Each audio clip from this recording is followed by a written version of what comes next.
recap of Total Mad. What are we on? Total Madness? What season is this now? Double Agents. Double Agents. A Double Agents episode 1 recap. And Alex and God, I haven't done this in a while. I'm a little rusty right now. Who do we got tonight? You tell us. I don't know. I can't see you. I mean, I'm here, Alex. So we got our good man Alex wearing the good old Johnny Bananas t-shirt, and then also we got good old Andy Burge rocking the challenge Dirty 30 t-shirt tonight. Hey, Trev, happy to be here. Dirty 30. We thought that was going to be the dirtiest season ever. Not so fast. Not so fast at all. This season has already, kind of blown up, and, I'm excited. I don't know about you guys, but I'm very excited about this season. Yeah, I mean, opening thoughts on the episode overall. The premiere is very hard to mess up, but this one was I mean, tell me if you guys disagree, but it was like nonstop. Every single scene was good. Every single time they cut to commercial, it was like, what the fuck is going on here? I mean, the new format, which we'll get into, that's something we've never seen, literally never seen. The elimination was good. Challenge was good. Just overall 90-minute episode, just overall great to have it back. Yeah, I mean, I'm so excited. I think one thing that definitely stands out, and we'll get into it, is the cast. I think this cast is actually legit, and obviously we'll get into it, but a rookie sending a vet home episode 1, I mean, that doesn't happen that often. And she's a tank. And I go back to our preview show. Like, she was kind of our dark horse for the rookie. We had a couple of the aces of the world reaching out to us, and a couple of these other people saying, watch out for Natalie. And sure enough, dude, she killed it. So, Andy, what did you think about tonight's? Yeah, I think the one word to describe it would be nonstop. I mean, everyone loves a good premiere because it feels like Christmas morning, even though we're a couple of weeks in advance. But it was right from the get-go. You start with an electric intro from TJ, probably the best ever. And right after that, we're straight into a challenge. There wasn't a lot of fluff of as much as I love the opening house scene and the scramble for the rooms, which we didn't get, and I was a little upset about that, but it went from this great intro for TJ right into a challenge. So I was buckled up right from the get-go. I loved it. And I think that's what Monday helped with. That little special they did Monday, like an hour long, which is essentially like the first part of most premieres. The meet the rookies, get in the house, all that. And like, I kind of liked it that way because it's like you have a little special, so if you miss it, you don't really miss anything. But then it just sets you up for an even better episode 1. Yeah, it felt like we were more, I would say, prepared. Like, some of these people, some of these rookies like Leo and stuff, there wasn't that many scenes with him tonight, but in that special, I felt like they did a really good job of, explaining why he's here, WWE guy, playing for his kids, doing all that, I'm excited. These Are we talking Leo or Corey? God, watch it. These past few seasons, Total Madness was a meh season. And a couple of these other seasons, like, I felt like the interest that we got, episode after episode was kind of going downhill. And I know, maybe we're just, still in this quarantine, we're just itching for the challenge and stuff, but I really enjoyed tonight's episode. So it was awesome. Yeah. Can't say anything about that. So let's just get right into it. I think the best way to start would just kind of be going straight into the challenge. Good old memorization of colors. So one thing about this challenge, or I guess to start off, this challenge was all about, running up in 2 heats, girls, guys, basically just running up to grab whatever. What kind of piece was that? Like a decipher piece? I don't even know what they're called or whatever. And then basically it's just color coded, and you're basically just trying to memorize it. Pretty basic. I would say it's pretty basic compared to, I'm thinking of the other variations of this game that they have, like the Rivals 1s, Rivals 2s of the world. You're sprinting like a mile back, memorizing the color, you and a partner. So I felt like it was a little easier in that aspect, but, you're also getting tackled, kind of like the pressure. There's so many people. So what'd you guys think about this challenge to start it all off? The thing I liked about it was, and I think I kind of missed it when TJ was giving the directions and everything, is I didn't realize that there was like only one thing that had the colors on it. Like I thought it was, everybody, because usually it's like everybody has their own little thing they're looking at. So it's just basically a race against each other. Whereas this one, you get started and there's only one thing to look at. So that added like the physical aspect to it. And then as you went along, it was kind of like people wanted to get physical to not let anybody get like a huge head start, but not like too physical. Because if everybody's fighting for it, nobody can read the colors. Like we saw at some point, somebody was just like holding it and then everybody was like trying to memorize the colors. So, overall, I thought it was just the perfect like first challenge. It's a little physical, little memorization. There's only one winner for each gender. I was a fan of it. Andy? Yeah, I liked it. I thought it was a good mix of some physicality, some mental. That's always good to have, especially right out of the gate. And speaking of right out of the gate, Lolo Jones is a beast. She was halfway up that mountain or the little hill before half the girls were even at the bottom of it. We had high hopes for her even though we just saw a little sneak peek, but oh my gosh, she looks tough. Well, that first stride, holy cow. Oh I mean, her one stride is the equivalent of like some of those girls is like 4 steps. Like it's like unbelievable. And another person, like we said, like this rookie class is legit and, kind of excited to see what they bring to the table. Kind of in that opening girls part, what'd you think about Nicole kind of like shouting out to, like what was that all about? I would assume that was something that was built like because of the special we saw on Monday, we know that they've already moved into the house and like at least have met each other. So I assume that was just some sort of like quick, classic Nicole alliance going for all the rookie girls, trying to help Lolo. I mean, you can't knock either one of them. I mean, 2 strong girls. I have a piece on that because I disagree with you just slightly. I knock Lolo a little bit because I like the strategy. But if there's one person who I would not trust to be reading off that information, even though it requires minimum brain function, Nicole of all people, the fact that Lolo didn't win that, in my mind, meant she screwed up by doing it with Nicole. Because that with having someone reading you off the colors, you should have had it in 2 seconds. But it's Nicole. So 9 times 3. So you got anything else, Alex? Well, so the girls go, I think, the Nicole Lolo thing. But I mean, aside from that, it was, just wrestling for the thing. I think a few different girls did the classic, like, can I get a check? Can I get a check? And then they're wrong. And then it resulted with the girl winner, and we'll get into this a little bit with the pairings, but the girl winner was Anissa. I mean, you could have put some money on that and won a good purse on that. Anissa winning first solo challenge, good for her. Great for her. Yeah, I'm excited for Anissa this season. I hope not necessarily she wins, but I hope she does make a final. I would love to see that. Coming into that challenge, you look at it on paper and you're like, how the hell does Anissa win? Like, it literally makes 0 sense. So good for her. Props to her. Still don't know how she did it. But yeah, good for her. Yeah. Andy, I saw you shaking your head. Not the biggest Anissa fan? I've never been a big Anissa fan. I think, and we'll get into this, she's lucky she won and was able to pick Fessy. We'll get into that, but she probably had to have been plus 800 to win that challenge. So great call on that part. I was happy that she won it because I don't hate Anissa by any means, but I was shocked. I don't know, are we going guys next, or should I just go ahead and start talking about the guys as well? Yeah, you can dive right in.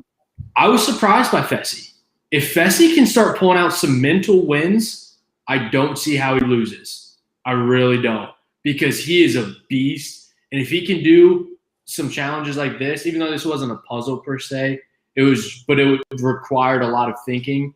if he can start showing off that he's a threat from that perspective, I'll see how he goes home. Yeah, I mean, I was very surprised coming into that going into that challenge, guy-wise, if I were to have money on it, oh my God, I don't even know who. I mean, Darrell. I think Darrell's always a good competitor. Yeah. But yeah, I don't know. Well, Devin's the smartest, so as he would tell you. So, I just watching this episode tonight, I was kind of glad the girls went first because like you saw how physical they were, and then it was like, all right, let's go to the guys. It was kind of just similar, you know, they get physical right away just to like try to grab that thing, and then once everybody kind of realizes that they have to like look at it, you know, they kind of back off a little bit just to read it. But I mean, we have to talk about at some point the CT Wes shoe throw. Do we have a GIF of that yet? God, no. I mean, we'll for sure get that for the next episode. I mean, that was just, I don't know if Wes was just pulling a good old like soccer, you know, a little flop. But you know, he got hit pretty good. And I mean, the timing of that, the music, and like, I mean, fair enough to BME, the production, as much as we shit on them, their music is always perfection. Like they are so good at choosing the right song. I mean, we heard the Smiths tonight. I mean, it was a great show. You know, can't ask for anything better. But yeah, the shoe toss, so classic.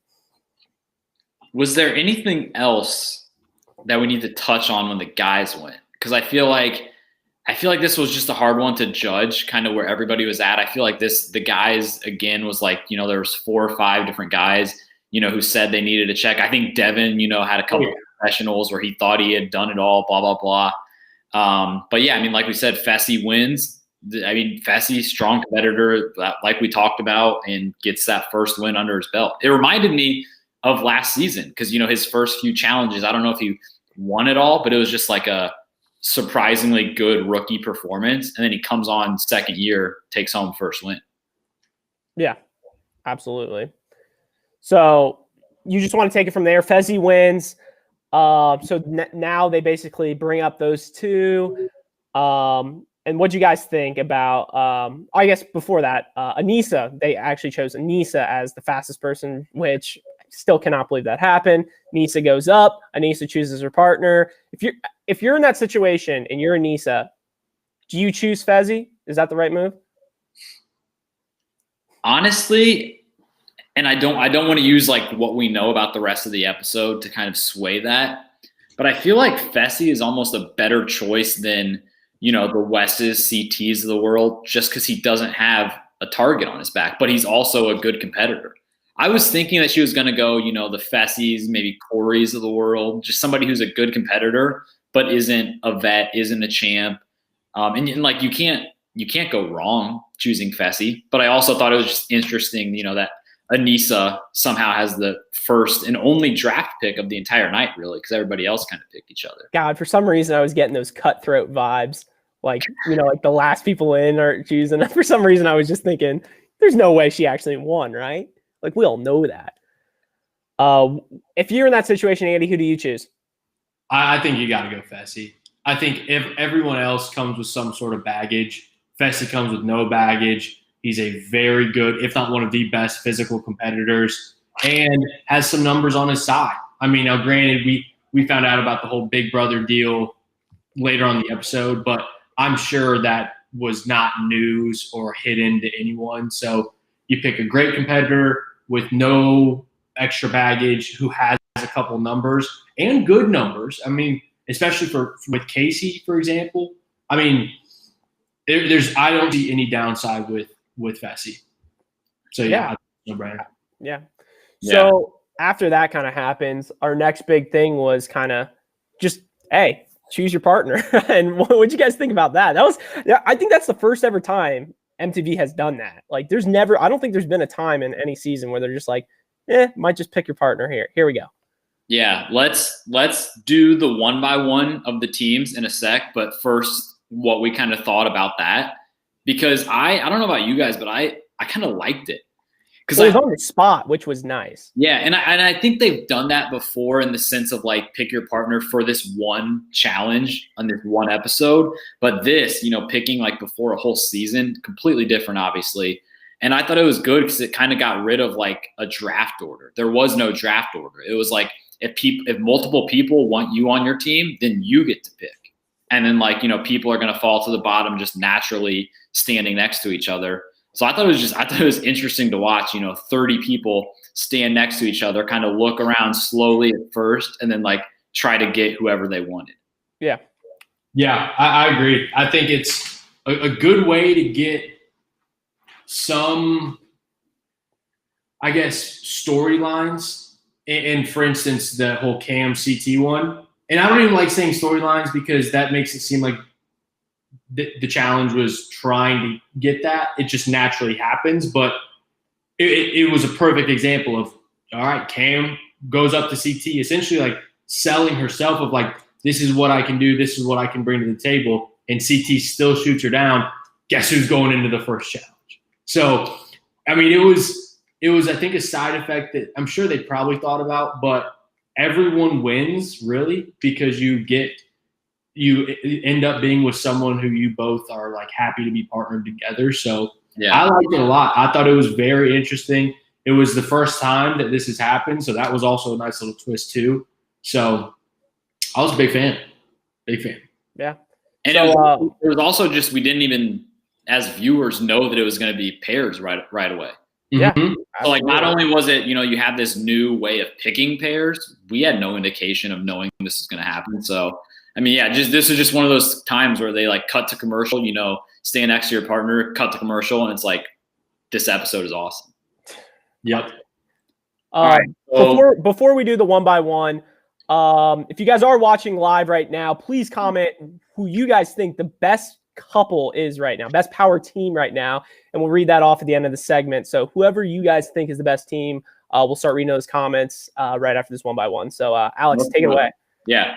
So we got 16 teams. We'll start kind of, I wrote them down in the order that they happened on the show. So the first one we kind of touched on a little bit just because this was the only one where they picked separately, but Aneesa and Fessy. So as we go through this one by one, let's kind of talk our thoughts on how well they might perform or not perform. And then also kind of just our thoughts on them being a team, because most of these people got to pick each other. So Aneesa and Fessy, I mean, overall, I think that's a good team just because you got Fessy and you have a vet in Aneesa. Again, it's just going to be interesting to see like if and when Aneesa holds Fessy back. Well, I think what's going to happen with that team is will Fessy try to leave her is going to be the big one. I think because, is that a question? God, I mean, I personally think it will absolutely happen. It could be the first one of the entire season. We'll get into it in a little bit, but I think Natalie will stay with Wes. But personally, I think he needs to go in right away and grab that skull. And someone commented, Jesse Adams commented, if you are CT, what's your next move? For me, like for him, I would say you go in, get your skull as fast as possible, basically. So if you're Fessy, you're CT, go in, grab your skull, the end. Get out. Get your best partner and go from there. So looking at, those two, like you might as well they're a good team, but like, can Aneesa hold up? That's the biggest thing. And if I'm Fez, then basically I'm looking for a new partner ASAP. Agreed. I think initial thoughts for those two, Aneesa is on cloud 9. She's got Fessy as her partner. Fessy is pissed. just pissed. He won his challenge. He thought he did everything right, and now he's stuck with Aneesa. The second he can move or change, donezo. He's getting a new partner in a heartbeat.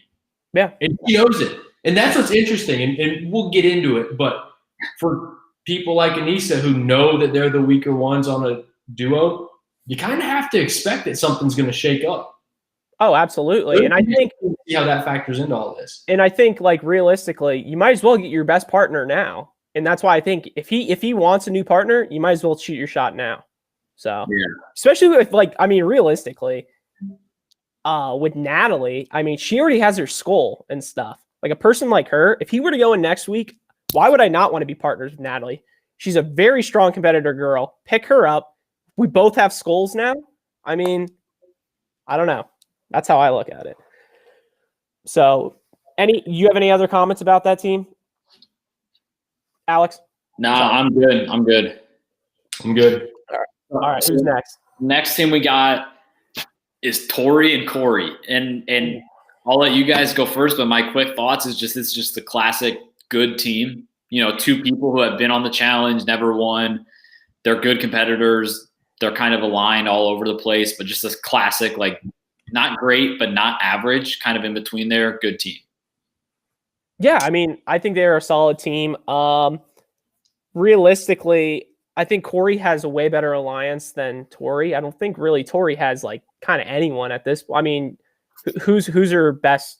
Like maybe some of the girls like Nani and who knows with Theresa and those girls. So Corey kind of has the Nelsons of the world, the Fezzies of the world. So I like him more than her.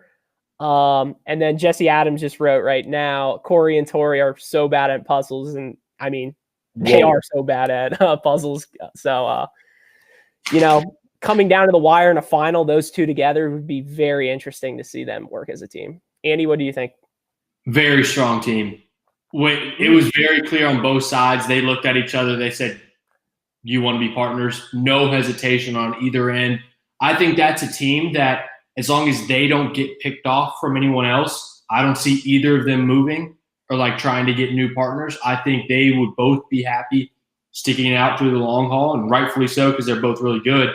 I am curious to see how their political game goes because aside from the Young Bucks, I don't know what else there is that they can rely on, but I don't think they necessarily have a target on their backs. Correct me if I'm wrong. Weren't there rumors of Corey sliding into Tori's DMs at some point in time? God, I don't know about that. It was Jenna. God, it was Jenna was the big one. Yeah, Jenna was before African Bumble and all that jazz. Like all I'm saying is just keep an eye out on those two. Stop it.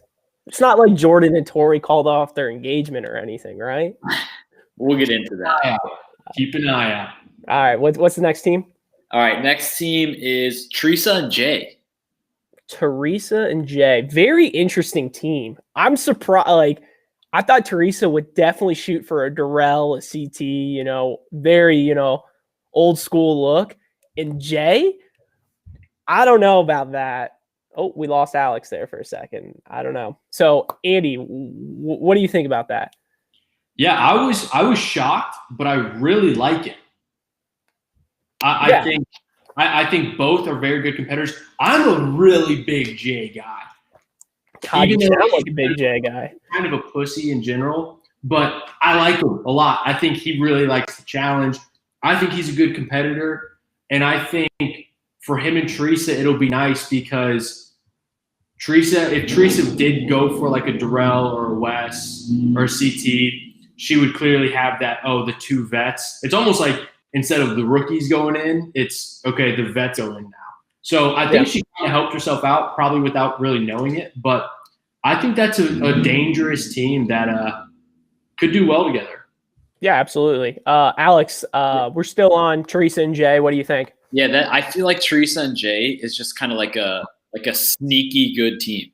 And like they were a team, if you were to maybe like start the finale tomorrow, they might have a better shot, whereas they wouldn't have as good of a shot like in a hall brawl. They're not the most physical team, but you think that, they'd be good in like kind of like those kind of endurance, like climbing type challenges. And, you have Theresa who's just been gone for so long. And I think her being gone for so long, but still knowing so many of these people kind of bodes well for her. Cause it's like, she doesn't have any like fresh rivalries with anybody. There's obviously the whole Nani thing, but I think that's kind of faded away.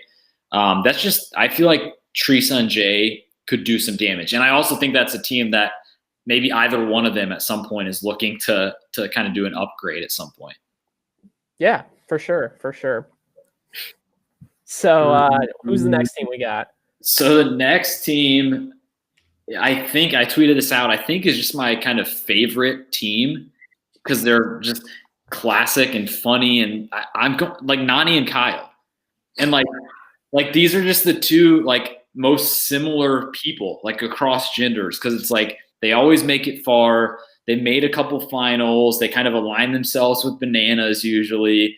Like they're just kind of nutcases, but like they're good TV, and they're not bad at the challenge by any means. They're both vets. I mean, Nani and Kyle just like screams fifths. If they were to do it like regular pairs and not switch up or anything, that just screams like 5th, 6th, 7th place. Absolutely. I could not agree more with that. Like it is just like a mosh posh group. Like that team is just like, I don't know what it brings to the table, but I don't know what it doesn't bring to the table. It's just kind of like a shit show would be kind of the best way to describe it. So yeah, I 100% agree. Andy, what do you think? I mean, everything you guys are saying, just want to echo it really, because there's not much else to add. I think they're going to be one of my favorites. I'm sure every time they're together or talking, I'm going to have a smile on my face, but they're going to be a team that probably stirs some. I think at some point in time, both of them, because neither of them really have alliances. And at some point in time, probably in a couple weeks, they're going to realize that, and they're going to realize, oh shoot, we have to start like making moves or like talking with alliances or anything like that. And I don't think either of them are good at it, but they're just awesome. So it's going to be good entertainment for now. And then once their backs are up against the wall, it's probably going to be even better because they're going to try to talk to everyone and get on some sort of bandwagon and hope for the best. I'm excited. Very good team. I love that team. I think the one thing that we can all agree on this team, though, I think if we were to place over-unders, I think that team would have the most hookups combined. I think they got to be. Yeah. They have to be the favorite, right? I would say my guess on hookups would be either 3.5 or 4. Yeah. I feel like we haven't had a good Kyle hookup in a while, though. The thing about Kyle, we don't see the hookups. It's like Melissa, like him and Melissa. We don't see it, but we know what happened. So true. All right, next team we got. The next team we got is Nicole and Devon. Kind of random, kind of mediocre. Nicole's obviously one of the maybe top half of girls. Devon sucks. We're not fans of Devon. I don't know. What do you guys think about Nicole and Devon being partners? Go ahead. So here's my thoughts. Because at first I liked it because you take a brain with no body and you take a body with no brain and you piece it together and you think that it's going to be a good fit, like pizza and ranch. But sometimes that's not always a good fit. And sometimes they are better separate. And here's what I think is going to happen. Because Nicole's thinking, okay, I'm going to pair up with one of the smartest guys. Not a bad thought process by any means. Devon's thinking, okay, I'm like a little tyke compared to the rest of these guys. I need a girl who's really physical. That's fine. But as we saw later in the episode, what happens in the elimination when it's a guy's elimination and it's a challenge? Devon's toast. It's a girl elimination. Uh-oh. So I like what you're doing. Can you guys still hear me? I think we're losing you, Magic Jack. Go ahead. Trev, what do you think about Devon and Nicole? I think I hate this team, if I'm just being honest. This team sucks. I don't mind Nicole. I actually really do like Nicole. It's just, I mean, we all know Devon sucks. Yeah. And you know what's the worst part about Devon is he just acts like he is like the challenge god in this game. If it's not like for example, episode 1, like the episode 0, whatever we want to call it, the preview show. You guys both watched that, correct? Yeah. So when he was kind of like saying, "Oh, hey Lolo, I can show you everyone's positives and everyone's negatives. Oh, this is CT. He's strong, all that." But he comes off as, whatever. Like he just acts like he knows the game. But what has he actually done? The one season he has made a final, he went home episode 1 only to be come back because of an injury or whatever. Yeah. So realistically, he has done nothing in this game, and he has acted like he has done everything in this. He literally acts like he's a 4-time champ. Honestly, Yeah. he literally thinks he's bananas, and he's not. He's the only good thing about Devon being on the season is that he's likely just going to be our punching bag for our episode recaps. Yeah, but I just don't know if I can if he makes the final, I might be so pissed. There's no chance. He sucks. But the thing is, he's the type of guy I feel like that can just slide under the radar. Yeah, true. So our next team, we got Natalie and Wes. I feel like this is just a classic Wes pick. You know, it reminded me of when he picked D. I know we don't talk about D anymore. But when he picked D on War of the Worlds, it's just like, you know, pick like a girl who looks like a physical competitor. And then also kind of the opposite being Natalie. And she had like a confessional where she was like, I don't think Wes has any enemies. You know, that's just a classic line. But I mean, overall, that obviously they went into elimination and everything. But I mean, one of the greatest guys and a strong rookie girl. That's just classic Wes. Andy, what do you think about this team? I'm kind of interested what you think. Being a very anti-Wes guy. First off, you guys got me. Can you hear me? Yeah. We'll let you know. We'll just cut you if you're not on. It did seem like a very classic Wes move, but it's also one of those moves. I think Theresa actually called it out immediately. You don't realize what you just did, like hooking your wagon to Wes. Yeah. Like, yeah, he's probably the second or probably top 5 of all time behind, you know, Bananas, Kenny, and a couple others. But you don't realize that, one, he's like, 40? So from a physical perspective, he doesn't have what he used to have, especially Roy Wes.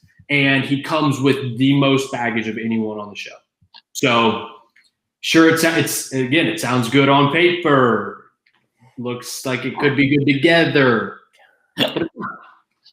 So I think it was a dumb choice on Natalie's part, but it's also like if one of the best ever comes up to you saying, do you want to team up? You can't really say no. So I can't fault her, but at the same time, and we'll get into it, I think she might be changing her mind. I don't know about that, but I was kind of backtracking to your last statement. I was kind of surprised with Theresa making that comment because when they were partners, Wes and Theresa, arguably Theresa's best performance of a challenge. Yes, they don't get me wrong. I know we have some people in this podcast that are big Battle of the X's 2 fans, but literally without that comeback of Johnny Bananas, Wes is in the finals. Easy, he's in the final. With no Redemption House, Wes is in the final. It was a literally perfect game. Oh, yeah. So, I don't know. But the team-wise, I mean, yes, they're a strong team. Wes sucks. All right. Our next team is Amber B and Darrell. I thought this was interesting just for the fact that, you know, there's someone who's a 4-time champion and nobody wants to be with him beside the rookie. I mean, that's just the classic, like, disrespect of people who haven't seen, you know, the challenge in a while, all that. I don't even know who really Amber B is. I couldn't tell you. I mean, Darrell, obviously a beast, so I think team-wise they're going to be fine no matter what. But what do you guys think of this pairing? I'm surprised. Like I said, I'm surprised nobody stepped up with the vets. I think that was a very vet on vet. Like I feel like that team is just like a complete dark horse to me. I don't know what Amber brings to the table. Obviously, we all know what Darrell brings to the table, and I know me and Andy were very big on it during our preview show. If Darrell is back, you know, after how many years? 3 years after Invasion or whatever, you know he's for real. So for him to like this is a big moment in the game to choose like a rookie like that. I was very surprised by it. So. Yeah, I almost do feel like it wasn't necessarily he chose her. It was she just kind of had to. It was almost like they were the last pairing. But I don't think it's going to hurt them. I think she looks like she could bring a little fight to her. And obviously, I think Darrell, even though he's old, is still probably one of the best physical challengers from a guy's perspective there is. And I think that what Darrell probably didn't know is that she brings that big brother alliance too. So I think they're gonna be a very good team. Yeah, I was gonna say this is the Amber who's the big brother Amber. Yeah. And I think that's always been Darrell's, I don't want to say weakness. He just doesn't get involved with alliances and everything. So if you have somebody like Darrell who can win any challenge, any elimination, combined with someone who's good athletically, but also brings along a good alliance, good numbers, I mean, you could do some damage with that. Yeah. And guys, don't forget, comment down below what you guys think are the best team in this house. We will read those off and the good old embrace debate on those. So what's our next team, Alex? Our next team is Gabby and Leo. I think one of the two rookie teams. You would figure that when everybody picks their own partners, there would be a couple of these, double rookies. Gabby and Leo. I mean, I don't know. I feel like, correct me if I'm wrong, but I feel like this is just too early to tell for either of them. Yeah, I mean, who knows with this team? We kind of said it in the last, we really don't know much about these rookies. Honestly, I'm not a huge rookie. I would have never gone rookie, but obviously being in that, spot, it's easier said than done. I think they're kind of in the worst spot because, obviously a target on their back. I don't know, because personally, we all know rookies always go first. I think that move's kind of overrated though. If I'm a vet, might as well keep them around as long as possible. So yeah, they're going to be the team that once they get voted in, whoever's the double agents, they're going in. Yeah. And I think rightfully so. I kind of count them off as competitors just because they both seem like the smallest, like one of the smallest girls, one of the smallest guys. I think I like Leo. I think he seems like a good guy and maybe will be good on the show, especially given his background too. And Gabby, oh my God. He's an absolute rocket. I mean, I like that team a lot. Rookie, I'm usually not a fan of either, but sheesh. If Kyle's not going after her by the end of night one, I don't know what's wrong with him. So that's a question for you. When does Kyle make his first move on her? Episode? Well, he already slid into the DMs before they flew out. God. I think we saw in the season preview, I think we saw with Gabby was Fessy. Yes. Oh, yeah. Okay. Here's the thing, though. He's the king. That might be episode 4, 5, 6, 7, 8, 9, 10. Kyle's got to be in there before that. We all know that, right? Yes. Kyle, there has to be a comment next episode back in the house saying, maybe it's the scene. It's going to be like the classic triangle of where it's going to be, oh, I like Fezzy. And then Kyle's going to be like, oh, I like her. And, they're jumbling around trying to figure out. And then obviously Kyle loses in the end, it looks like. But that has to come, right? We all know that. Yes. All right. Our next team, we'll kind of do the next two teams together because they kind of go together, is you have Cam and Josh, and then you have Casey and Leroy. So obviously you have, the Leroy, Cam, they decide to split up, which I think is a good move for both of them. Why not spread out your numbers? And so it leads to Cam being paired with Josh, which to me is just kind of a funny pairing because Cam is one of the better girls. And they've kind of been around for the same number of seasons or close to it. And Josh is just an idiot. And then you got Casey and Leroy, who are both good competitors, but this is only Casey's second season, and she finished second last year or whatever. And Leroy's done, 10 seasons, never won. So I feel like, I don't know, these four people make for two entertaining teams. Yeah, kind of backtracking on that team initially. What'd you guys kind of think about CT declining Cam? I was surprised by that. Stupid. I feel like that's the strong, one of the easily the strongest girl. I wouldn't say easily the strongest girl. Top one of the strongest girls in the house with one of the strongest guys in the house. If CT chooses her, he at least has Leroy on his side now. One other person. Exactly.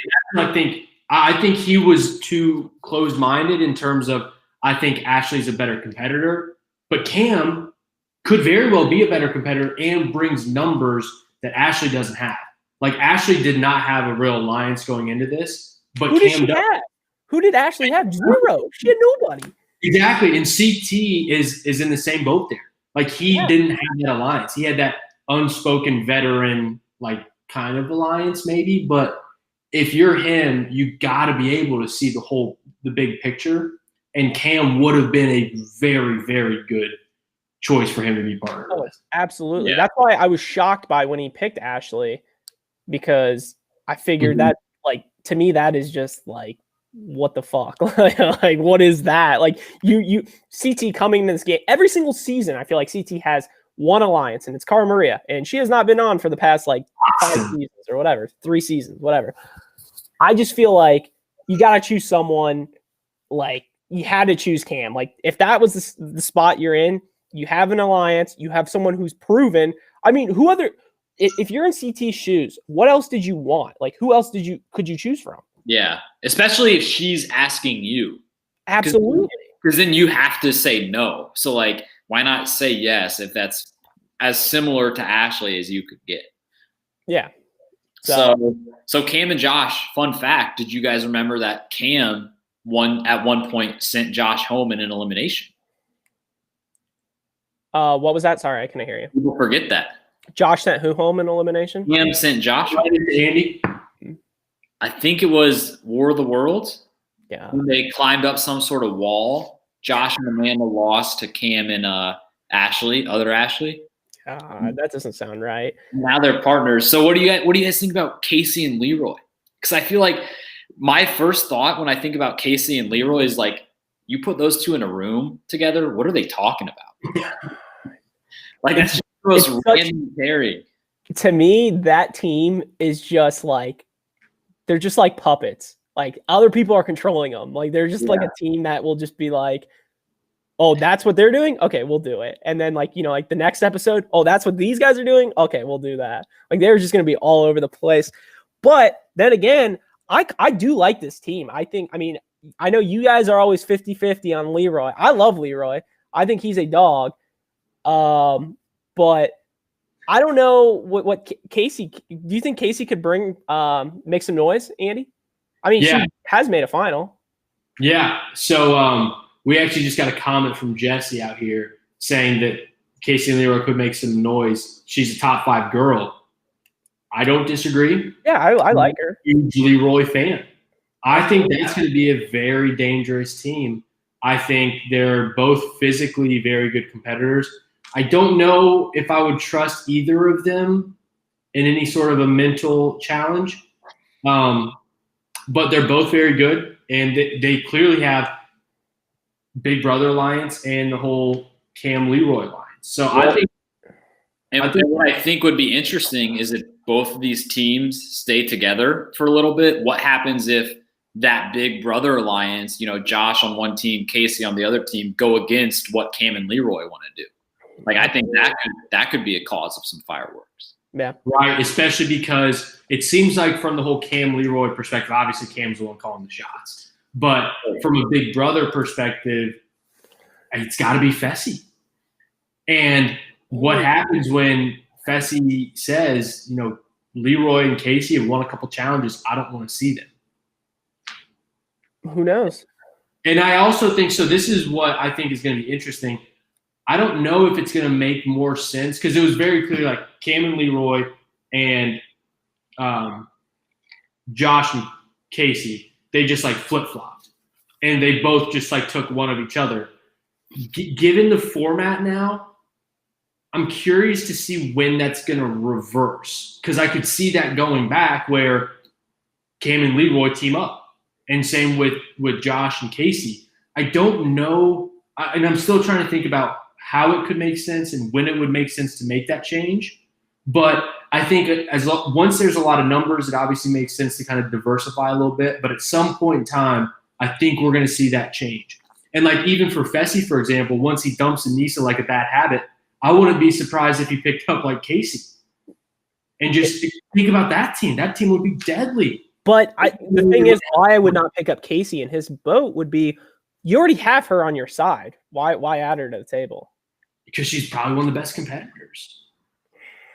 I don't know. I think if I'm him, you got to go for like Lolo or someone and just get it done. Get it out of the gate. End the game. Take your money and run. Let's get it out of the way. I do want to bring up the last part of that comment you brought up. Jesse disagreed with our comment saying disagreed and said Ashley is better than Cam. Cam is overrated, but you're right. Cam has the numbers. I'm not necessarily saying Cam like Ashley. The thing is, I feel like they're very similar. Like there's not that much of a difference. I think I would in that position. I think Cam is in a better spot than Ashley. She's got the numbers, like we said. And I mean, yes, in an elimination, maybe I would rather have Ashley in it for sure. 100%. She's a proven champion. She's won twice, but Cam, to me, that's why she was my number one. I think political game, how strong she is and how well she's done in eliminations. That's why I would choose her. So what do you guys think about that comment?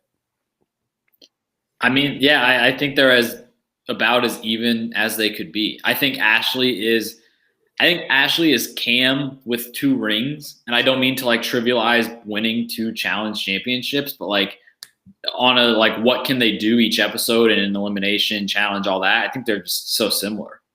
Absolutely. Agreed. Yeah. Agreed. I don't think, if you just look at their individual game, I think very, very close. But when you think big picture, Cam's a no-brainer, in my opinion. I do want to read that last comment. Sorry for kind of jumping in. Side note, could you imagine Paulie and Bananas in this format? I mean, if that happened in that format, I mean, Paulie would be the cover boy of the show right now, and Bananas would probably be in tonight. Or, well, he couldn't be in tonight's elimination, but his partner would have been in tonight's elimination. It would have been Bananas versus the world. That's what it would have happened, I think. That doesn't sound like Bananas. 2.0. God. All right. So the next team we touched on a lot is Ashley and CT. I mean, they got a ton of airtime this episode, obviously, with the elimination and everything.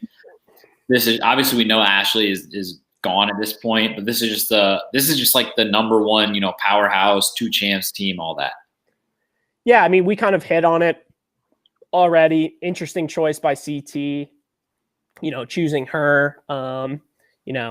Doesn't really have an alliance. Could have chosen Cam. But yeah, I mean, they bit them in the ass tonight. So we'll see what the whole scenario. I mean, we'll get into it in a little bit. But what will happen with CT? Does he sit out the next elimination or sit out the next challenge? Is he in the elimination, or what the hell's going on with him? So yeah, that's going to be a big wrinkle in this whole dynamic in terms of what they do. It could be, and I thought about this, and I think this is probably what's going to happen. So if next challenge is a guy's elimination, then you're going to have a guy with no girl and then a girl with no guy, put them together. So I think they'll be able to figure it out. I don't see CT going home per se. But good team on paper, but when you don't have alliances, you're not going to do well in the challenge. Yeah, it's an interesting pairing in the sense that, like, kind of how we talked about, like, how Kyle and Nani are kind of similar. I feel like Ashley and CT are too, because they kind of play that game, like.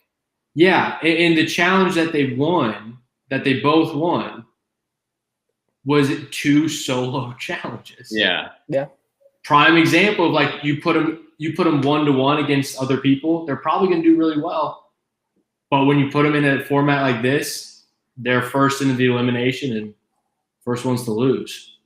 Yeah. Absolutely. Next team.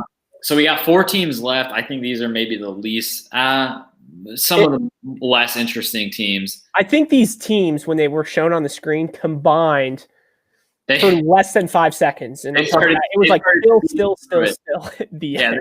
They started speeding through it. So the next one is Big T and Joseph. I mean, wait, what's his name? Joey? Jonathan? I think Big T called him Jacob and John. And I mean, oh my God. They did nothing on this episode besides Joseph falling asleep and Big T forgetting the partner's name. I mean, am I forgetting something? I mean, that was it. Very Dario-esque, falling asleep. Like, this team, I mean, Joseph, like I and nothing against the guy. Like I haven't seen him compete really at all. I just, from the vibe that he gave off this episode, I just do not like him at all. I just feel like he just doesn't want, he's just like, he doesn't want to be there. Like, doesn't care, this whole Corona thing's going on. Let me just bite some time, try this out, get some free booze, do that. Like, I don't think he's in it to win it, personally. Could not agree more. Another reason why we need Fresh Meat 3. Give people a challenge who want to be there. This guy, didn't he come from like American Idol or some bullshit singing? No way. I think it was America's Got Talent. Jesus. I mean, come on. He was a singer, yeah.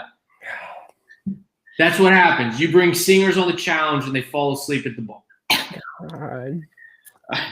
Right. One thing I do want to bring up, sorry, Alex, coming back to that Ashley CT team, I kind of remember, kind of don't. Where did you have her in your PRs, the power rankings? Did you have her like 1, 2, or 3? I don't want to revisit that right now. Yeah. Well, I know I had her right in the middle. I said I thought her, ego and all that would bite her. I'm pretty sure you had her at like 1. I did have Ashley number 1. Wow. Oh. Down goes number 1. And I was aware of the fact that, and I said it in our preview, that Ashley is she's always in the top, or she's always first home. And so I guess when I made the rankings, I just completely rejected the possibility of her going home first again, which she did. God, I have to read this comment. Dario, the Alex Rodriguez reject. Absolutely. People forget he did get caught with steroids when he was playing baseball. We interviewed his brother, Rafi. Yeah. Rafi Bomb. And his ex-fling, Kellyanne. God, so classic. All right, what's the next team? All right, our next team is a very interesting team. 2 great rookies, it looks like, Lolo and Nam. God, Nam gives off the biggest turbo vibes of all time. Like his accent, everything. Like this team is my dark horse to possibly make the final, I think. No? The only thing that hurts them is the alliance situation. But even still, who is beating that team in elimination? I don't know what sort of brain power those two have. God. And I just say I don't know. And granted, Nam said that he's good at puzzles. So I can almost guarantee you, this is one of the takes I've had on previous episodes, that he's now the puzzle king. He won't even have to go into a puzzle and win one. He just says he's good at puzzles. And now people are terrified of him in a puzzle. God. But I don't know. I think – so my biggest take when those two got together, that has got to be a big, big target. Ooh. Especially when you look at rookies. How are they not like the biggest target in terms of we need them out? Because they are so good. But the thing is – that's easy, but the thing is – even still, you put these guys in elimination against another rookie, like that rookie team, or even another team, who is beating them? And not even that. It breaks it down to it's not even a team elimination. It's just a solo elimination, and it's for all the girls. I don't want to go against Lolo Jones. I mean that's a little different. I that's fine. There's definitely some guys. Maybe he's more towards the middle. Maybe a little up, whatever. But Lolo Jones, I mean, to me, like. She's like the CT version. Who wants to go against CT in elimination? Same scenario. A solo Lolo is scary. Absolutely. Yeah, I feel like this is just the classic case where, like, the first few episodes, they might target a rookie team that's not Lolo and Nam, and then they're going to see more and more just how, like, good they are together. Exactly. And then they're going to, like, switch gears and say, like, let's get the rookies – Lolo and Nam, but it's not because they're rookies. It's because they're good competitors. Absolutely. So, I mean, just very. Also, one last thing on Nam. He didn't even know what the challenge. He didn't even know about getting eliminated. And I don't know if that was just a joke, but he was like, "Wait a minute. So you get sent home? Who's TJ? Who TJ Davin?" Yeah, I mean, I don't know if that'll come back to hurt them at all, or if it's just like something that'll be a non-factor, but you never know. They're still both rookies. Keep that in mind. They're still both rookies. All righty. All Who right. else we got? 2 more teams? 2 more teams. Our next team is Amber, M, and Nelson. I think my only comment, and then I'll let you guys go. My only comment is I think this is right up there with Casey and Leroy in terms of the most random matchups. I mean, Nelson and Amber, M. I mean, what do you got there? I was thinking more of what you said earlier with Kyle and Nani is who I was thinking. Just a complete shit show. Like, what is this team? Which I kind of like. I mean, we all love Nelson. What he did last season, obviously, GOAT. Like, he might not win the challenge, but respectable for sure. Real quick, what was Nelson's like little nickname confessional? God, Double T. He said he needs an agent name, and he said Double Nelly T. I also did love the little like end video when he puts the glasses on. He's like time to go to work or time or whatever, and he like takes the bag and like goes. Just so classic Nelly. Yeah, that champagne scene though just kind of ruined Nelly T for me, and that's all I think about. But I mean, this team. I like the team a lot. I think Nelly probably looked around and realized that no good like female challengers wanted to be with him. So he just thought, okay, let me just find one of the best looking rookies I can find and pair up with her. So good for him. That might be another couple we might have to keep our eyes out on. By the way, we didn't address the fact that it looked like Lolo and Nam had a couple sparks fly. Yeah. Don't sleep on that either, because if that can spark some chemistry too, you never know. God.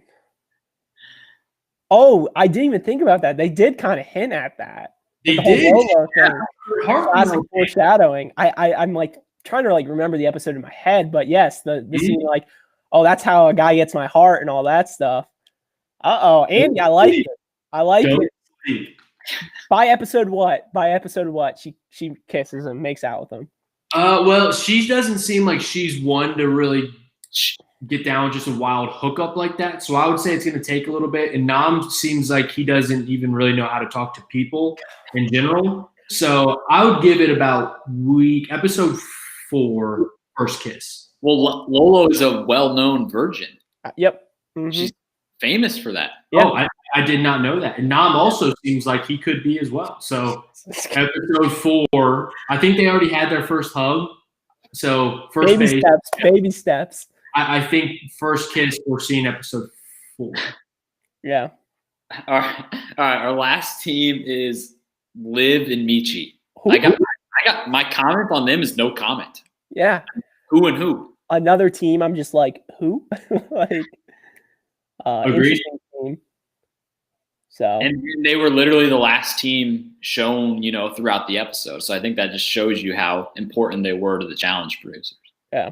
I actually do want to kind of backtrack way, way, way further. One other comment. When we were talking about Lolo hugging and all that, reminded me of Theresa and Leo. Leo making that little comment. Yeah, I can't really hug her or anything because, she's kind of like – what? Jay. Oh, Jay. Excuse me. Sorry.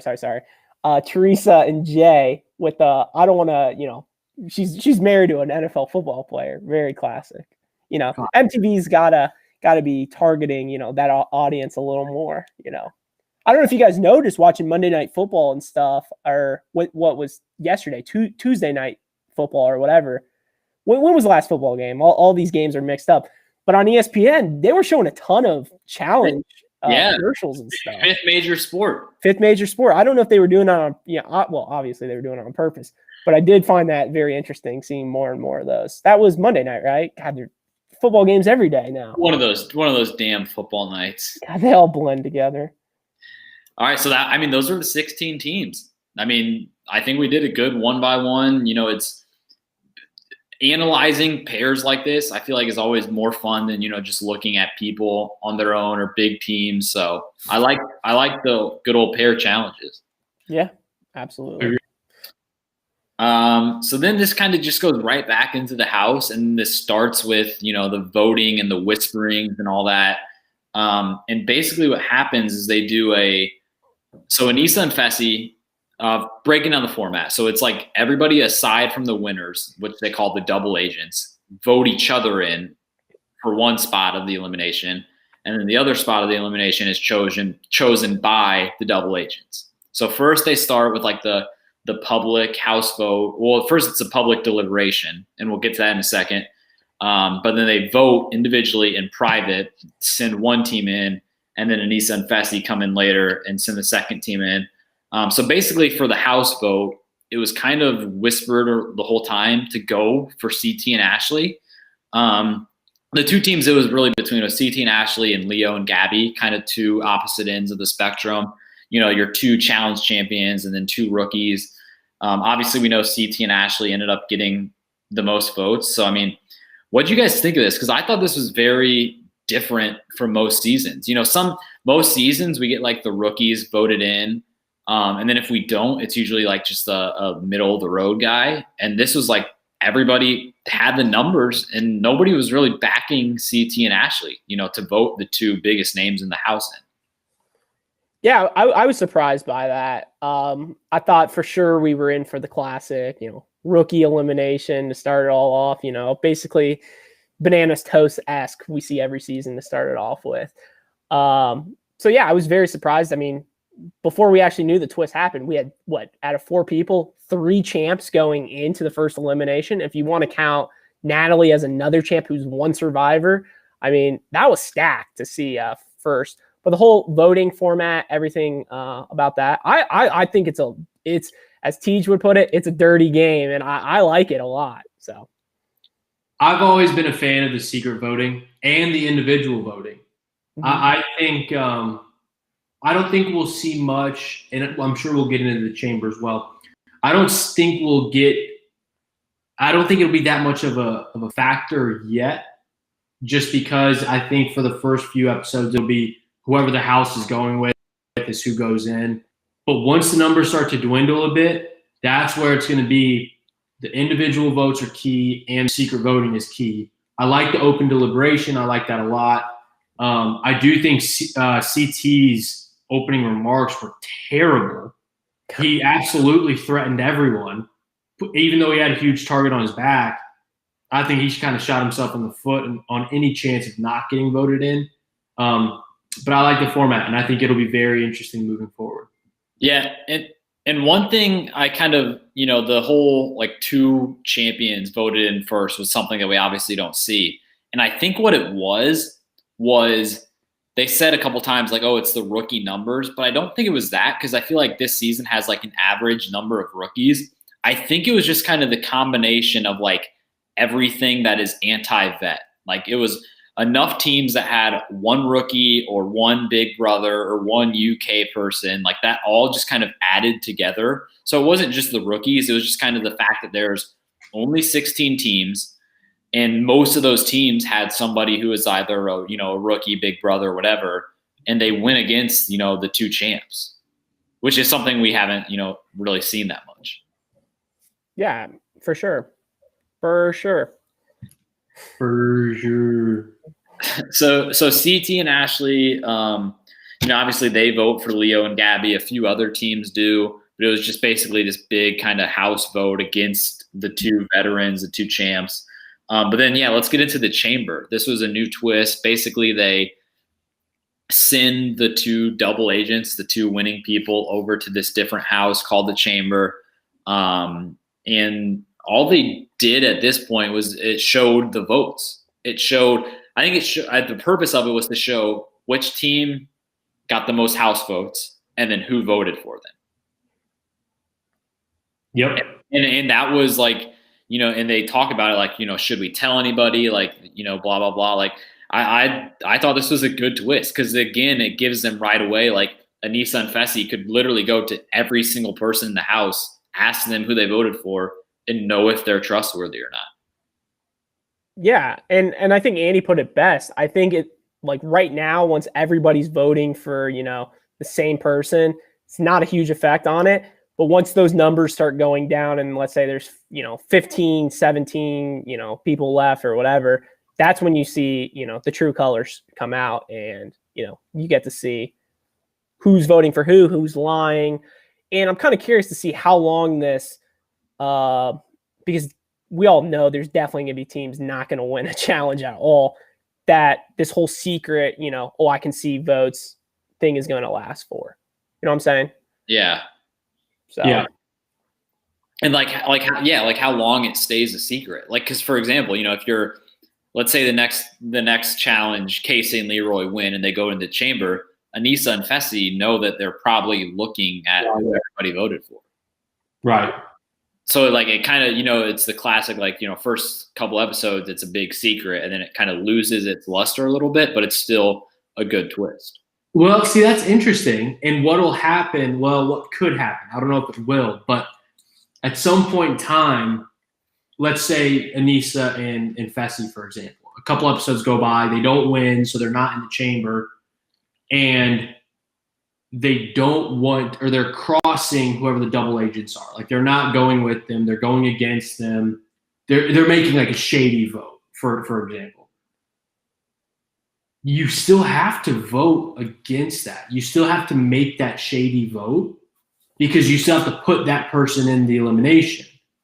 But at the same time, you have to realize and that the double agents are going to be wise to that. Mm-hmm. And they're going to be seeing that. So then it kind of becomes are they going to be pissed off enough to the point where they then put us in?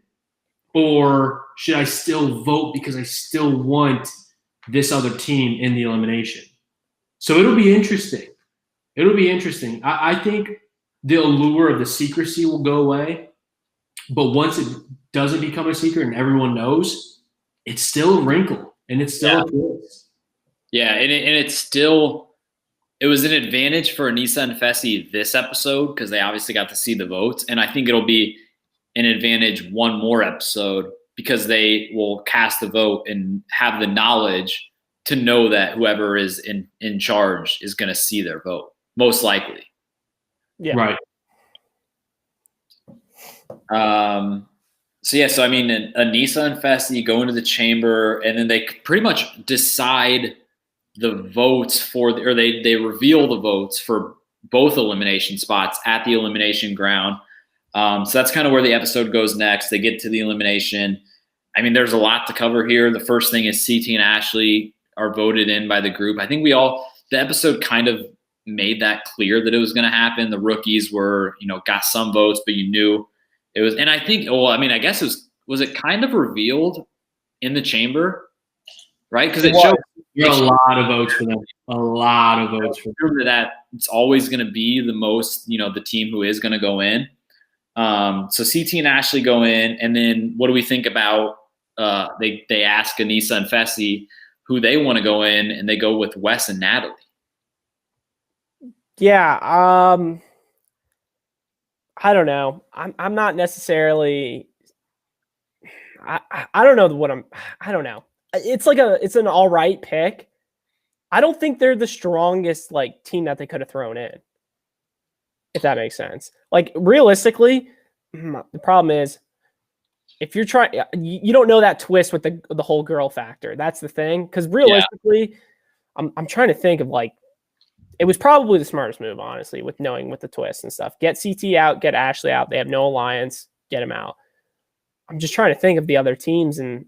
Their whole thing, Aneesa's whole thing was we're going to go big and all that. But it's and I get that because she's never won, all that.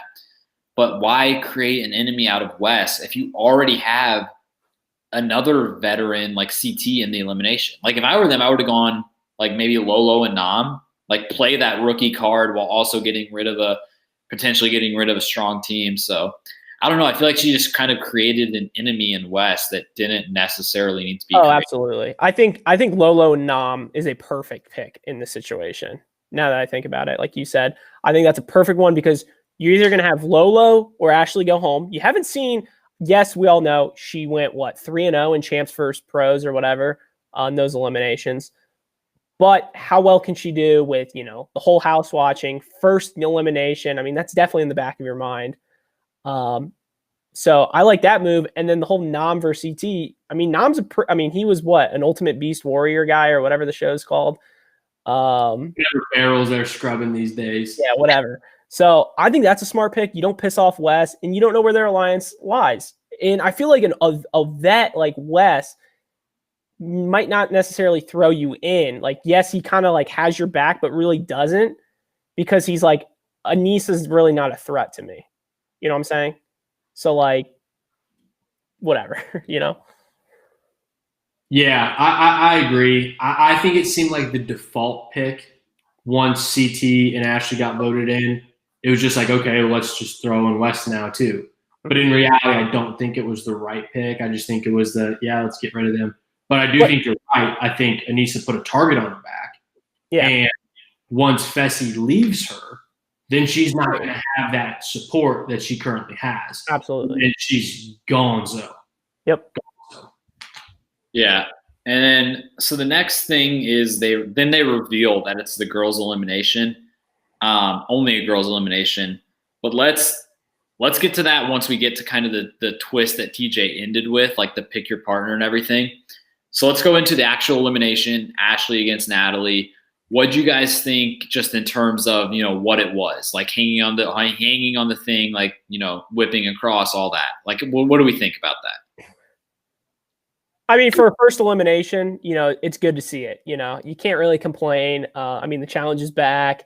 You like to see kind of like the awkwardness. I mean, like, you know, this is something like Lolo Jones did not prepare for, or like you can't really prepare for that elimination. It's not like it's like a, you know, sprint to the bell or something. It's something unique. It's something different.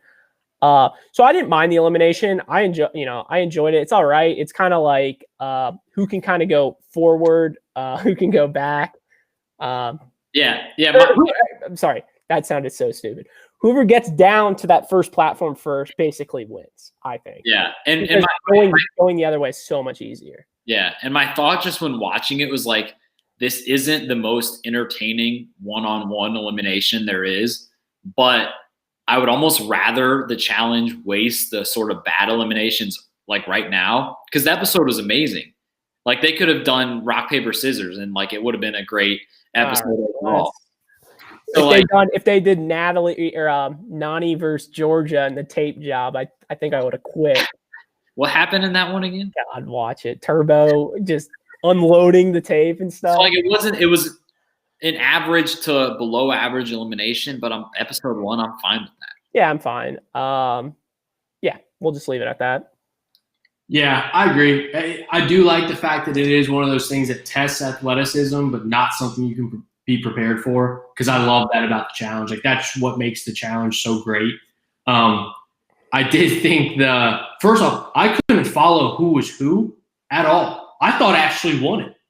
When they showed the winner, I literally thought it was Ashley, and then it said Natalie. I was just like, oh, okay. God, I don't know if it was because of COVID or what, but like the camera crew on there, like it was like the one angle from like the side where they're like neck and neck, and you couldn't see. Like just use a drone over the head or something, like so we can see or something. Like, you know, MTV, if you just want to call me up, I can run the show. You know how it should be ran, but you know, good God, like you couldn't see at all.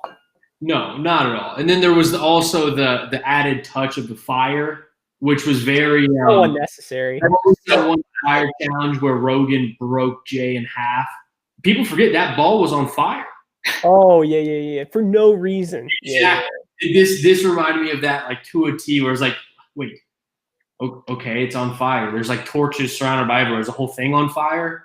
What are you trying to play up here? This is the most dangerous challenge of elimination of all time.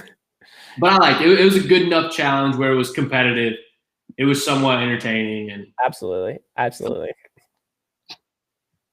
So Natalie wins, Ashley goes home, and then we get into the twist that, you know, we've kind of been touching on all episode.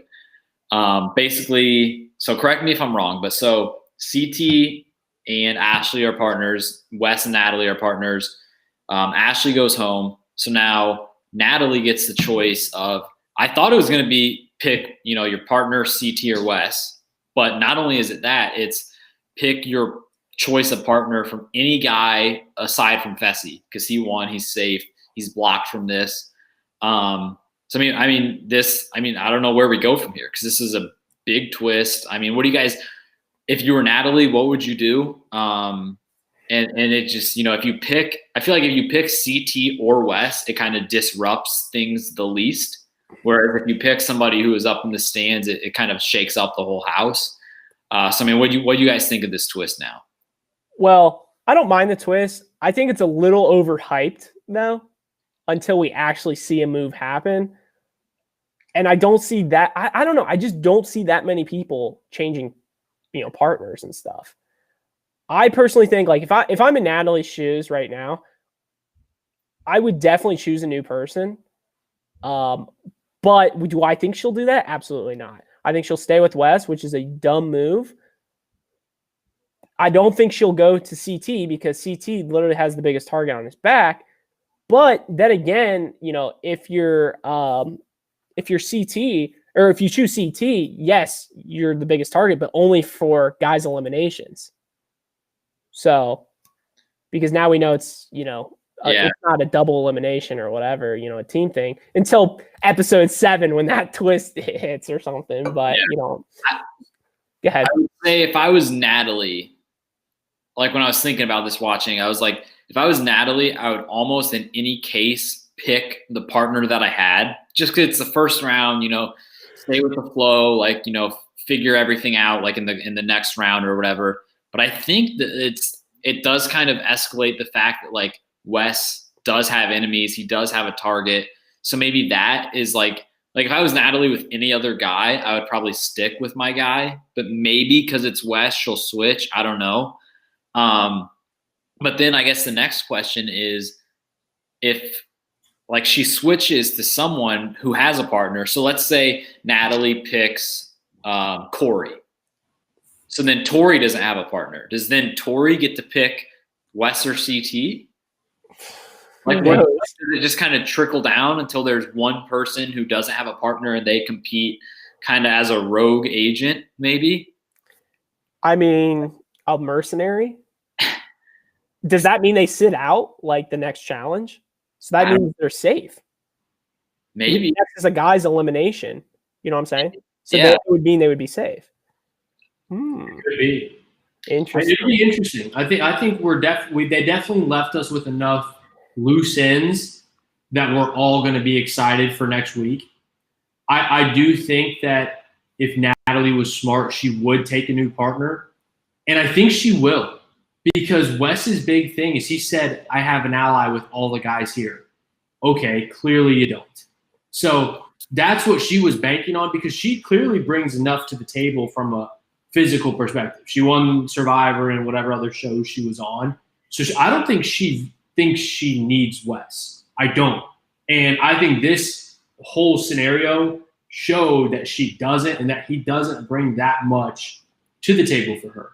So if I were her, I like the idea of going to Corey. I also think going to Leroy would be my favorite pick if I was her because Leroy's a good competitor. He's clearly on a side with a lot of numbers, and she can at least feel safe because she has the numbers now. I think right now, from a physical perspective, Leroy could be better than Wes.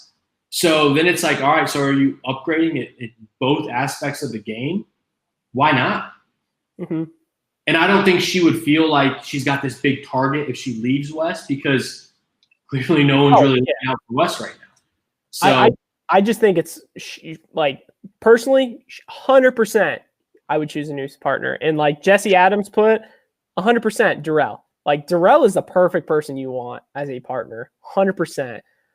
I just think, there's so much backlash with Wes. Agreed.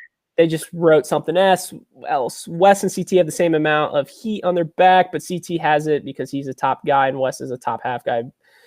But he has the heat because he's shady fucker and no one trusts him. Yes, absolutely. So I just think CT becomes massive. Like you want to grab CT as a partner once he gets his skull. If he gets his skull, I think he's in the finals. Well, that leads me into my next question, which is before just now, I don't think we've mentioned the skull twist at all. And we have in the YouTube chat, Mikey the Doctor, with there only being 10 skulls this season, different from last season, How do you guys think that's going to play out with people wanting to go in? We haven't really touched on the skull twist at all. Because I think, I mean, just from a viewer's perspective right now, the main twist we're thinking about is the whole, switching partners, picking new partners, all that. But I mean, there's 10 tickets to the final. Natalie right now is the only person who can make the final.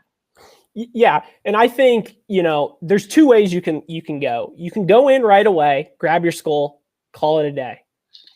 Or you can play it the riskier route, which I like, is playing those numbers, waiting until the 8, 9, 10s of the world, and changing your partner at the end.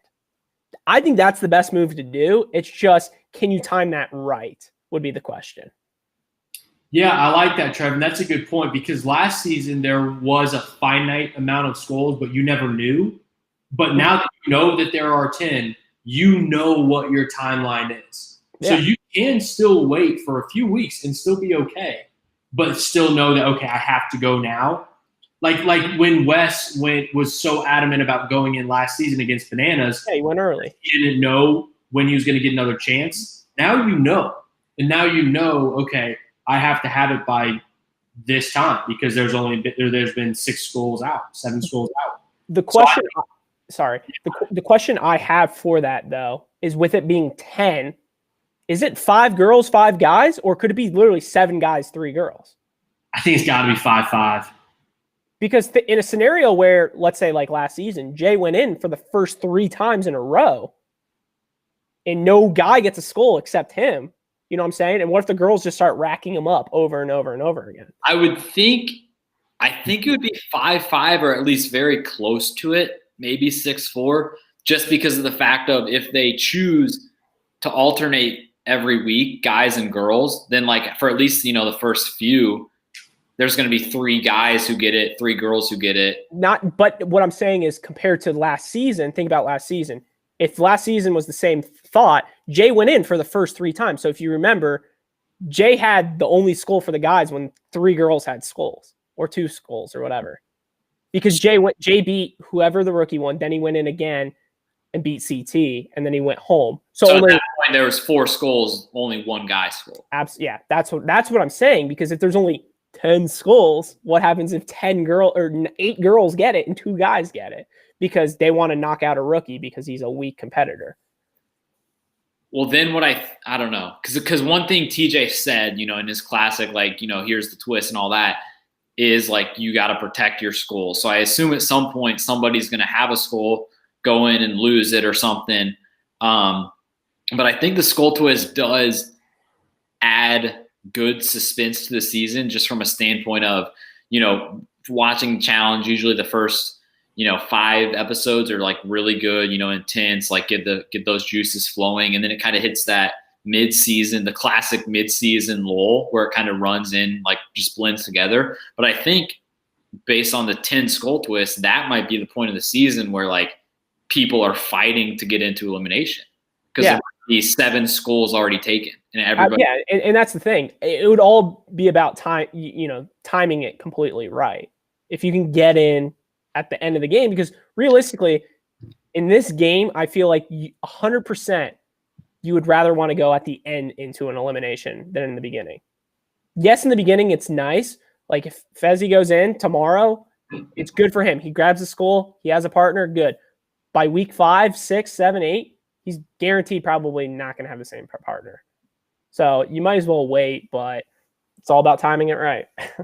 So one small detail that I picked up on, and I don't know if it's literally irrelevant, but when TJ gave out the skull to Natalie, he said you get the first golden skull. It was very clear that he said golden skull. I think that's what it's called this year. I think that no other mention of golden before that throughout the episode. When he was talking about 10 skulls, it could be just a minor detail that's a non-factor. So what? You think there's going to be silver stars, bronze stars going, or skulls going out there? In terms of something's protected, or it can't be stolen, or it's just the guys or just the girls. I don't know. But I distinctly heard gold skull, and it's probably just noise, but I picked up on it. Yeah. But I do think the skulls add a good twist. I also think, going back a little bit as well in terms of the picking teams and being able to change your partner. I liked that a lot because when you got to pick your partners right out of the gate, that's kind of bananas. Yeah. That you can just pick your partner for the rest of the challenge. So the fact that they throw that wrinkle in, at least from my perspective, kind of put me at ease a bit to say like, okay, I like that. Because just because you matched up with somebody doesn't mean you have to be with them the whole time. Like Fessy's a great example. And same with like, someone had talked about earlier, like, why would you change? Think about like Big T. Big T doesn't want to be with Jacob or Jonathan or Joey. If Big T somehow manages to get a skull, she's going to change and she's going to pick like a Fessy or a Corey or a Darrell. Those bottom of the barrel people that had to be matched up, that's going to cause some big shakeups. And then on a team like Corey and Tori, who both like where they're at, guess what? Corey has to go to Big T and Tori's stuck with whoever else is there, like Kyle, for example. She doesn't want to run a final with Kyle. Like there's once this all starts changing up, there's going to be a lot of backlash. And what about the whole golden skull? What if they do like, God, I would kind of like this, but it's kind of, I don't think they would do it. Natalie got her skull, right? Let's say next elimination, let's just say CT goes in, okay? He gets his golden skull. They go in. Now they're the team. 2 skulls, right? You can't switch with those guys now. Like if another person goes in, because like their team is locked at 2 because, whatever. What do you think about that? Could be. I don't know if they would do that. I think they're hyping up the switch too much. You know what I'm saying? Yeah. And again, it was a small thing that I picked up on. It probably meant nothing. Oh, but absolutely nothing.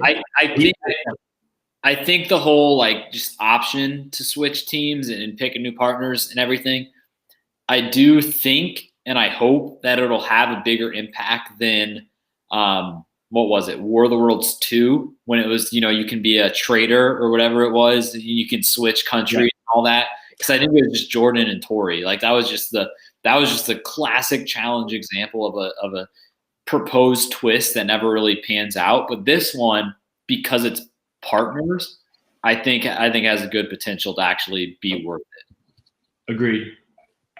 Yeah, absolutely. Can you guys hear me? Yeah.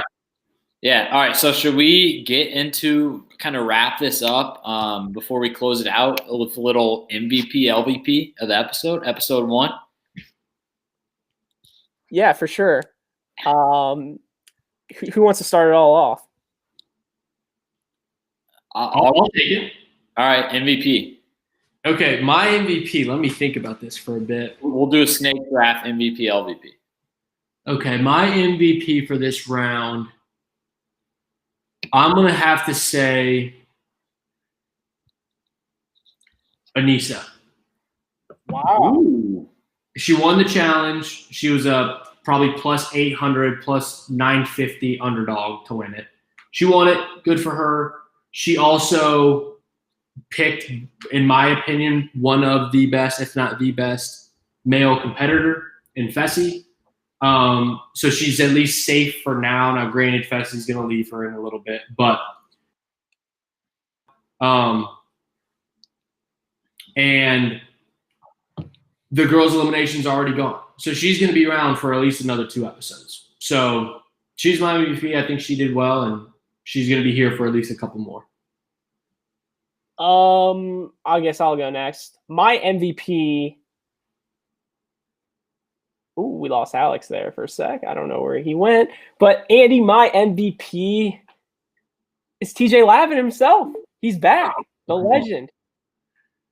Love it. I mean, I think just having him back just brings a smile to my face. And coming out of the helicopter, doing all that, it's just awesome. I mean, how can you not like a guy? I mean, he's been the host for how many years? 25 now? 25 seasons, something like that they tweeted out today. I mean, TJ just brings everything I need to get through this season. So TJ Lavin is my MVP. Okay. Fair enough. I'm up for MVP. Yep. My MVP, I'm gonna go Natalie. Oh, I think I did a similar thing last season with Jay episode 1, just in the sense that right now Natalie she has only skull. There's 10 skulls. She has 10% of them. And not only that, but she also has kind of the big cliffhanger riding on her shoulders. Who's she going to go? Wes, CT, somebody who has a partner that's still in the house. I still don't know much about Natalie. I feel like we still got kind of little airtime. But we know, kind of that she's aligned with Wes, at least for now. But not only did she win the first challenge or win the first elimination, but she has a skull. And she beat Ashley in doing it. Beating a 2-time champ, that's always, something to hang your hat on. So I'm going Natalie. All right. And your LVP? So my LVP, I think I got to go Joseph. I mean, just a bad showing overall. It's almost, if you're a rookie, it's almost even worse than losing the first elimination, is just being on the episode and just kind of being a laughing stock. If you're partnered with Big T and you're the weak link, not a good sign. I mean, he was sleeping in the makeshift club. He was asking Stir the Pod, for money to be on our podcast. I mean, get the fuck out of here, buddy. I mean, the guy, her own partner didn't even know his name. So I'm going Joseph, Josh, Jacob, whatever, that guy. Heimersmith, yeah. My LVP tonight, I mean, we can all say the person that went home, but I'm not going for that. I'm going CT. Ooh. And I'm going CT because it looks like it's him versus the world. I mean, very bananas-esque CT versus the world this season. Will CT hang on? Can he survive? How many episodes? Can he make the final? Who knows? I think he's in a very tough spot right now. I think a lot of people are kind of seeing through him and what he's done in the past and like, oh, this is Grandpa CT. Like, let's get him out of the shell. This is the new blood. Let's get him out. So I think he's in a tough spot. Would love to see if he can push through and actually win. Maybe I'll change my opinion on him, but still, I think, overall, tough spot to be in. He's going to be my LVP tonight. So, Andy, your LVP. I like both those votes. Both of them were heavily thought of on my end for the same reasons that you guys had mentioned. I'm going to say my LVP, and this could be a recurring theme. My LVP is Wes. Oh, there it is. I mean, one, I just can't stand him. He sucks. He's one of my least favorite challengers ever, but I think he's going to get exposed, and he might be exposed by his own teammate. He could be left alone. He could be the first person that their teammate jump ship. And I think if Natalie was smart, and I think she seems like she's a smart girl, I think she will. And he will be left by thinking, because he obviously got her to partner up with him, which was a good move because he doesn't bring a whole lot to the table these days. Yeah. He doesn't have the political game that he used to. He doesn't have the physical game he used to, and now his partner is going to leave him. Yeah, absolutely. Wes. Good pick. So, backtrack. Andy, your MVP was? Anissa. My MVP was TJ Lavin. Alex, your MVP was? Natalie. And your LVP was? Joseph. God, the funny thing about Joseph, I don't even think it's just like the most generic name too, like Joseph Allen. Like what's Allen? That's not his last name. Yeah, I believe so. It's Allen. That can't be right. Yeah. Yeah, it is, right? Okay. My LVP is C. T. And then Andy's LVP. Wes. It's Wes. Yeah. So I think that's basically it for our recap show. I think we have one more question, don't we?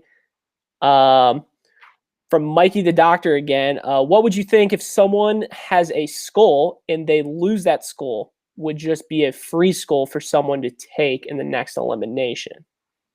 So, trying to think about that. Like if Natalie goes in and loses to Lolo. Wouldn't Lolo?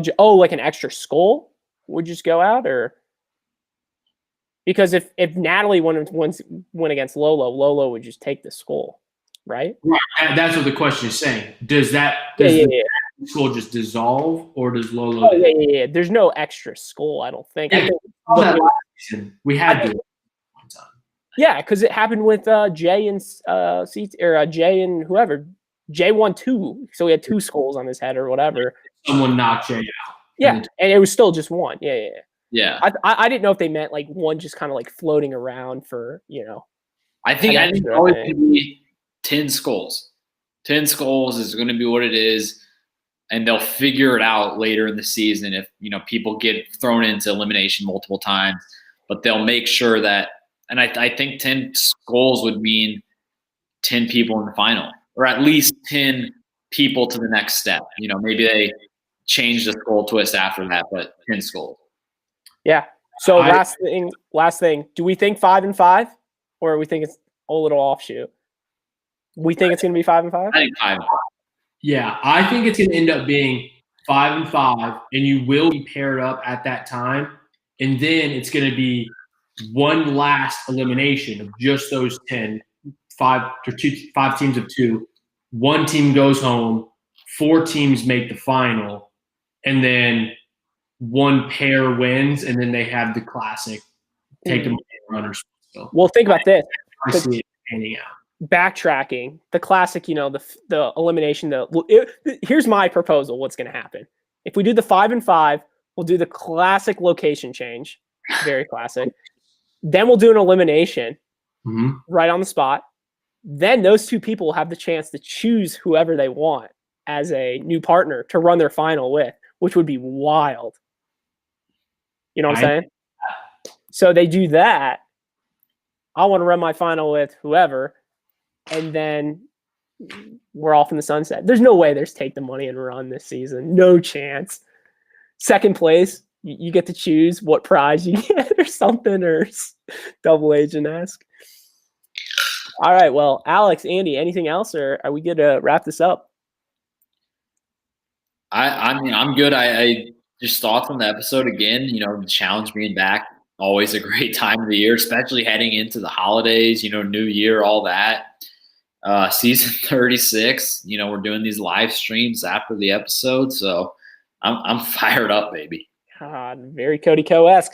And I'm very fired up as well. Thank you to Jesse. Thank you to Mikey for those questions. Feel free, type in more questions next week. I would be happy to answer them live on the air. Wait, Trev, how much does this podcast usually cost? All right. With that being said, thank you guys for listening to a brand new Stir the Pod podcast show. I've been your host. We will be live next Wednesday night, right after about 9:45 Eastern. Thank you guys. Love you guys. Shout out Duffy. Love you guys.